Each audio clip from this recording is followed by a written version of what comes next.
রাশিয়ার রাজধানী মস্কোকে রাশিয়ার সর্ব-পূর্বাঞ্চলীয় শহর ভ্লাদিভস্টকের সঙ্গে সংযুক্ত করা এই রেলপথটি বিশ্বের সবচেয়ে দীর্ঘতম রেলওয়ে, যা ট্রান্স সাইবেরিয়ান রেলওয়ে নামেও পরিচিত।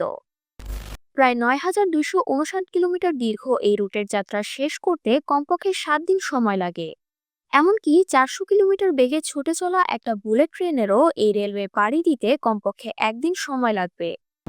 এই রুটে চলা ট্রেনের সর্বনিম্ন ভাড়া $৮০৫। এই যাত্রায় সুউচ্চ পাহাড়, দীর্ঘ লেক ও মনোরম প্রাকৃতিক দৃশ্যের দেখা মিলে।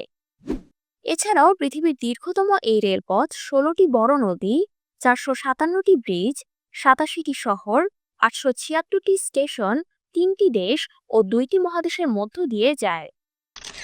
ট্রান্স সাইবেরিয়ান রেলওয়েতে যাত্রা করার আরেকটি বিচিত্র বিষয় হলো এই যাত্রাপথে যাত্রীরা ৮টি টাইম জোনের মধ্য দিয়ে যাওয়ার সুযোগ পান।